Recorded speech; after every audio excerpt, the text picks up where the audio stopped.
जय हिंद। आज हम लोग समझते हैं ईडी के बारे में। ठीक, ईडी का फुल फॉर्म होता है इन्फोर्समेंट डायरेक्टरेट। इन दिनों इनकी चर्चा बहुत है। किसका? ईडी की चर्चा बहुत हो रही, क्योंकि ऐसे बहुत से राजनेता है जिनको ईडी ने गिरफ्तार किया है। ठीक, और ईडी में क्या ऐसा पावर है कि जो सभी लोग इससे डरते हैं। ठीक, ईडी में कौन से पावर है जिसके द्वारा सभी लोग डरते हैं और समझते हैं कि जो ईडी है एक कैसा निकाय है, संवैधानिक निकाय है कि वैधानिक निकाय है। ठीक, इसके साथ साथ ये भी देखते हैं कि जो ईडी है, ईडी किस बार का काम करती है, इसकी स्थापना कब हुई थी, इन सभी के बारे में समझते हैं। ठीक है, देखिए क्या है, क्या प्रवर्तन निदेशालय ईडी एक वैधानिक निकाय है?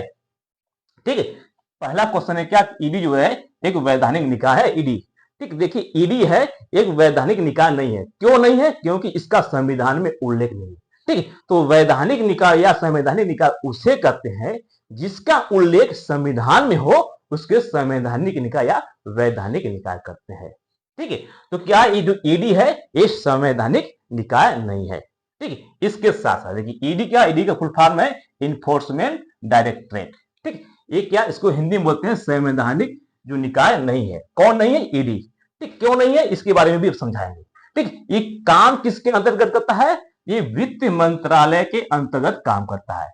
ठीक, तो वर्तमान में वित्त मंत्री कौन है? तो निर्मला सीतारमण क्या वर्तमान में वित्त मंत्री है। तो काम किसके अंतर्गत करता है? वित्त मंत्रालय के अधीन काम करता है। ठीक, ये एक प्रकार का क्या सरकारी एजेंसी है। ठीक है, और संवैधानिक निकाय किसे कहते हैं? क्या है? जिसका संविधान में उल्लेख किया हो गया हो उसको संवैधानिक निकाय कहते हैं। ठीक है, और इसका जो ईडी है, ईडी इसका मेन काम क्या है? वित्तीय गबन यानी संपत्ति का गबन हुआ उसकी जांच करता है। ठीक, या संपत्ति में धोखाधड़ी हो उसकी भी जांच करता है। लेकिन जांच करने के लिए एक क्या, एक लिमिट होना चाहिए कि जांच जो है कितने का कर सकता है। अगर कोई भी जांच या कोई गड़बड़ी 1 करोड़ से ऊपर की मिलती है तब जांच करती है, 1,50,000 के लिए जांच करने नहीं जाती है। ठीक है, और ये एक केंद्रीय एजेंसी यानी सेंट्रल एजेंसी के रूप में काम करती है। ठीक, देखिए नेक्स्ट क्या है, देखिए यहां आप देखते हैं कि ईडी, ईडी की स्थापना कब हुई थी? ठीक, ईडी की स्थापना कब हुई थी? देखिए जब भारत आजाद हुआ था 1947 में आजाद हुआ, तो अंग्रेजों से आजाद हुआ, तो अंग्रेजों के समय जो कानून बना था उसका नाम था क्या? Foreign exchange regulatory act. तो उसमें फेरा के एक नाम से जाना जाता था। क्या है?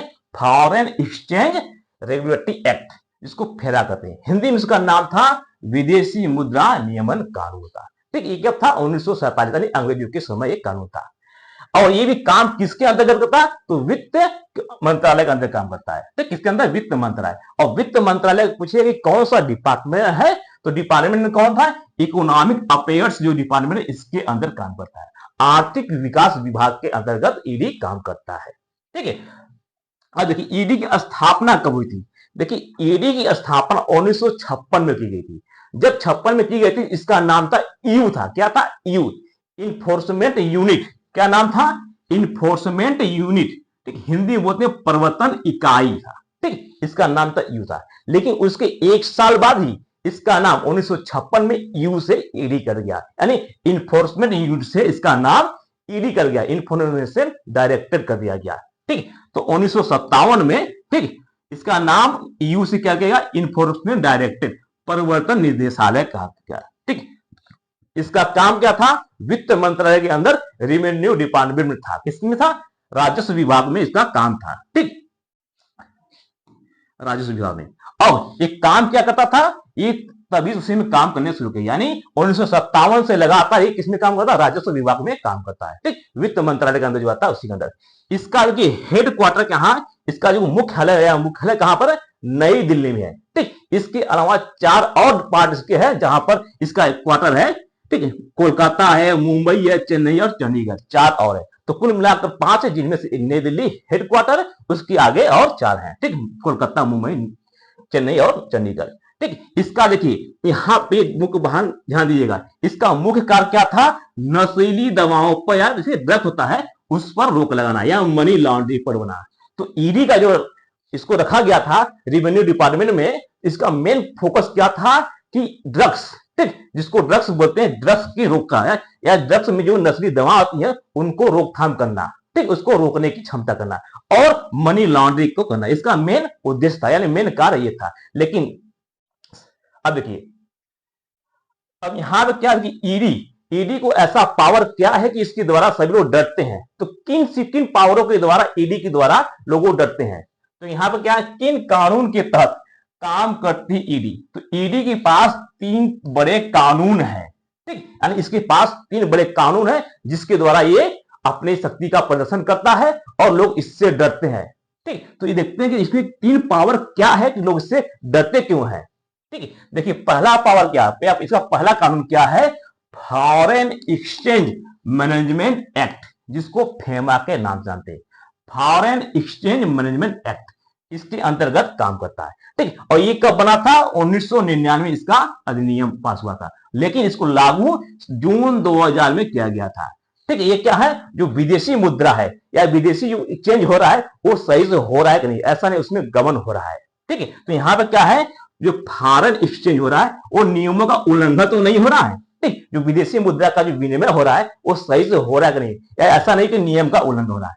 ठीक, हवाला का लेन देन, देखिए हवाला क्या होता है, मान लीजिए कोई इंडिया का व्यक्ति है, कोई बिजनेसमैन है, बहुत बड़ा पेशेवर है, उसके वो अपने पैसे पर इनकम टैक्स नहीं दिया, जो जब इनकम टैक्स नहीं दिया तो उसको बोलते हैं उस पैसे पर काला धन।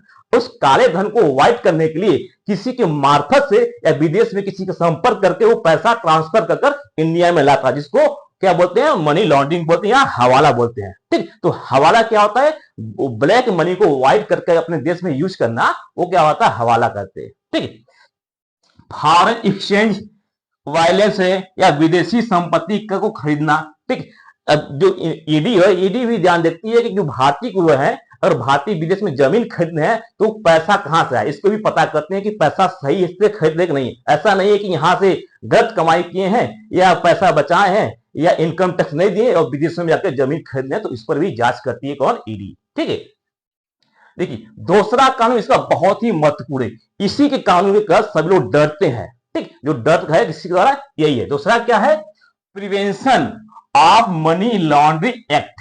ठीक, ये सन 2002 में लाया गया था इसको, लेकिन लागू कब किया था, 2 जुलाई 2005 में इसको लागू किया था। तो क्या है, prevention of money laundering act, जिसको पीएमएलए एक्ट करते हैं, क्या बोलते हैं, पीएमएलए एक्ट अधिनियम। ठीक, ये क्या है, इसका ना धन शोषण अधिनियम भी कहते हैं। ठीक, धन शोषण निवारण अधिनियम कहते हैं, इसको पीएमएलए कहते हैं। इसी एक्ट के थ्रू सभी को गिरफ्तार किया जाता है।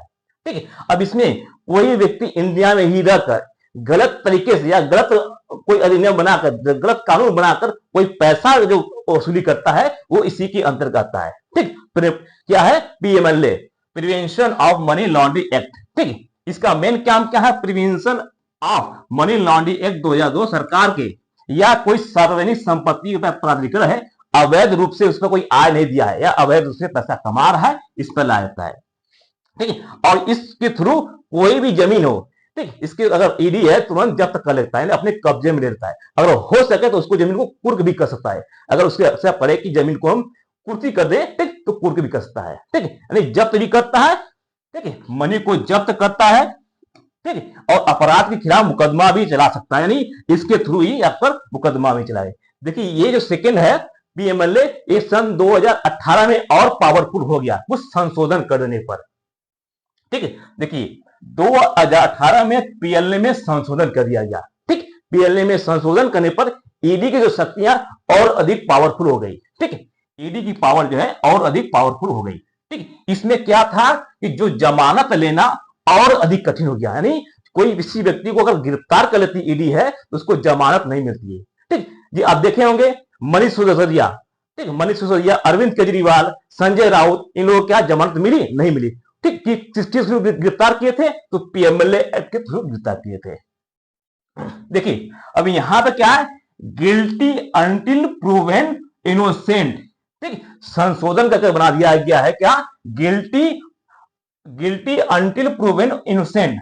ठीक, आपको तब तक जमानत नहीं मिलेगी जब तक आप निर्दोष साबित न होकर ले। ठीक, यानी अगर ईडी आपने गिरफ्तार कर लिया तो आपको जमानत नहीं मिल सकती जब तक आप खुद को वहां पर जाकर आपको निर्दोष साबित नहीं कर पाते हैं। ठीक, तो निर्दोष साबित करने के लिए कोर्ट में आपको 7 2 साल लगेगा। तभी आपको याद रखेंगे, तो साल 2 साल आपको ईडी क्या जेल में बंद करेंगे। इसी के थ्रू अरविंद केजरीवाल, ठीक, मनीष सिसोदिया, ठीक, या हेमंत सोरेन, इन लोगों को गिरफ्तार किए गए।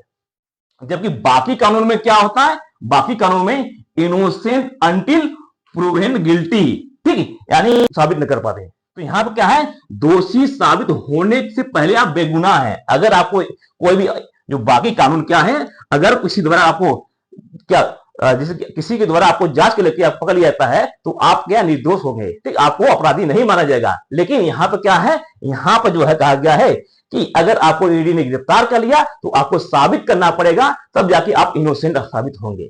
तब तक आपकी जो छवि छाया क्या खराब हो जाती है। ठीक, इसी प्रकार का एक कानून क्या था, अंग्रेजों के समय लाए थे, जिसको रॉलेट एक्ट कहा गया था। क्या कहा गया था, रॉलेट एक्ट। इसमें क्या था, इसमें तो नहीं आप कोई वकील कर सकते थे, ना ही दलील, ना ही यहां पर अपील। ठीक, ये भी कानून क्या है, ये तो बहुत खतरनाक था। ये जो आपका अंग्रेजों के समय जो रॉलेट एक्ट था, बहुत ही खतरनाक था। उसी प्रकार का जो ईडी का जो पावर मिला है, इसी प्रकार वो भी है। उसमें भी क्या है, ईडी आपको गिरफ्तार कर लेती है, ठीक, और आपको जमानत नहीं मिलेगी, ठीक, जब तक आपको साबित न कर पाए। तो यहां पर कह सकते हैं कि ईडी का जो सेकंड पावर है और रॉलेट एक्ट का पावर लगभग समान ही दिखता है। ठीक है, अब देखिए यहां पर कौन, अरविंद केजरीवाल को गिरफ्तार कर लिए ईडी थ्रू, मनोज सिसोदिया, संजय सिंह, संजय राउत, ठीक है, हेमंत सोरेन, केसीआर की बेटी कविता, इन लोगों को क्या ईडी ने गिरफ्तार कर लिया। लेकिन इन लोगों को अभी आरोप साबित नहीं हुआ, लेकिन ये क्या जेल में बंद है। केजरीवाल को 1 महीने से ऊपर हो गया, अभी तक जमानत नहीं मिली। मनीष सिसोदिया को लगभग 1 वर्ष से ऊपर हो गया, इनको भी जमानत नहीं मिली। ठीक, संजय जी को हाँ हालांकि अभी जमानत मिल गई है, बाकी इन लोगों को भी जमानत नहीं मिली है। हेमंत सोरेन को लगभग 3 महीने हो गए गिरफ्तार कर ली ईडी, अभी जमानत नहीं मिली। क्यों गई, क्योंकि यहां पर कहा है गिल्टी अंटिल द प्रूवन, यानी आप तब तक दोषी ठहराएंगे जब तक आप लोगों को प्रूफ न कर लें। ठीक, आपको चाहे साल 2 साल लग जाए, तब तक आप गिल्टी ही रहेंगे। ठीक है, लेकिन नेक्स्ट देखते हैं। नेक्स्ट क्या है, तीसरा कानून है। तीसरा कानून क्या है, इस कानून के तहत, ठीक, तीसरा कानून जो है फॉरगेटिव इकोनॉमिक ऑफेंडर एक्ट, जिसको एफईओएमए के नाम से जानते हैं। इसको 2018 में लाया गया था। ठीक, इसको हिंदी में बोलते हैं भगोड़ा आर्थिक अपराधी अधिनियम। ठीक है, जिस प्रकार से कोई भी भगोड़ा आदमी अगर सरकारी संपत्ति का लेकर कहीं भागता है, तो उसको इसी के अंतर्गत गिरफ्तार किया जाता है या इसी में लाया जाता है। भगोड़े देश में कौन है, नीरव मोदी हो गए। ये कौन है, विजय माल्या, नीरव मोदी, मेहुल। ठीक, इसके साथ साथ आगे आगे क्या है, किन मामलों की जांच कर सकती ईडी। ठीक है, देखिए ईडी पर कौन कौन मामला जांच करती है, ईडी किसकी मामलों को जांच कर सकती है। ठीक है, तो किसी भी थाने में 1 करोड़ रुपए से ज्यादा की कोई शिकायत होता है, तो उसको ईडी जांच करने का अधिकार है। ठीक है, और पुलिस ये ईडी जो है उसकी जांच सीट ले लेती है। तो कैसे होती है, इसके बारे में ईडी, ठीक, ईडी एफआईआर, ठीक, फर्स्ट इंफॉर्मेशन रिपोर्ट और चार्जशीट के माध्यम से उसको अपने पास लेती है। ठीक, उसके अनुसार उस पर क्या कार्रवाई करती है। ठीक, ईडी के सामने दिया गया बयान कोर्ट में मान्य होता है। देखिए ये बहुत ही इंपॉर्टेंट है। ठीक, ईडी के सामने कोई व्यक्ति अगर अपना बयान देता है, वो मान्य होता है। बाकी कानूनों में क्या होता है, अगर पुलिस के सामने भी, ठीक, पुलिस के सामने आर्टिकल 161 के तहत अगर बयान देते हैं, वो मान्य नहीं होता है। आप जब जाके कोर्ट या जो जज है उनके सामने देते हैं, वो मान्य होता है। यानी पुलिस के सामने दिया गया मान्य नहीं होता है। लेकिन यहां पर क्या है, ईडी के सामने पर कोई व्यक्ति देता है, तो वहां पर क्या होता है, वो मान्य होता है। ठीक, और जो कोर्ट है, कोर्ट धारा 138 145 के अंतर्गत उसको दर्ज करती है। देखिए ये तो वही है। देखिए नेक्स्ट क्या, अब देखिए यहां पर क्या है, नेशनल हेराल्ड केस। देखिए नेशनल हेराल्ड केस ये 2015 में इसको समाप्त कर गया था। यानी इस पर जो कार्रवाई हो गई थी, किन पर हुई थी, सोनिया गांधी और राहुल गांधी पर हुई थी। लेकिन अब इस क्या करें, ईडी इसको दोबारा इसको ओपन करे, इसको दोबारा ओपन कर रही है। ठीक है, नेक्स्ट क्या है, क्या देखिए अब ईडी पर प्रश्न उठता है कि क्या ईडी पारदर्शिता से काम करती है, इसमें पार्शियलिटी है। ठीक, तो क्या ईडी की पारदर्शिता पर सवाल उठता है, क्यों, क्योंकि 2015 2014 में जो केस हुई उनमें दोष सिद्धि क्या हुआ, 0 हुई। उसी प्रकार 2014 2015 के बीच में 888 मामले दर्ज किए, जिनमें से केवल 21 पर क्या दोष सिद्ध हुआ था। ठीक है, और ईडी पे आरोप है कि ईडी की नजर क्या केवल विपक्ष की सरकारों पर है। ठीक, आपने जितनी भी दिखाया यहां पर, क्या सभी क्या विपक्ष के हैं, कोई भी सत्ता पक्ष की पार्टी नहीं है। ठीक, जो सत्ता पक्ष की पार्टी उन पर कोई कार्रवाई नहीं होती है। और ईडी पर सवाल लगता है कि सत्ता पक्ष से मिलकर काम करता है। ठीक, इसके क्या सत्तारूढ़ पार्टी ईडी का इस्तेमाल करके दूसरी पार्टियों के नेताओं को तोड़कर अपने में शामिल करती है। कौन है? बीजेपी। ठीक, आप देख सकते हैं जैसे कि क्या है, शिवसेना को तोड़कर अपने में शामिल कर दिया। ठीक, अजित पवार की पार्टी सीपीआई को तोड़कर अपने में शामिल किया। ठीक, इसी प्रकार से कई स्टेट में जो वहां की जो राज्य सरकार है उनको तोड़कर अपने में शामिल कर लिए। ठीक, इसी प्रकार कुछ यहाँ पर है क्या, हेमंत सोरेन पर भी केस चल रहा था, लेकिन जैसे ही बीच में शामिल 2015 में इन पर केस समाप्त हो गया। ठीक,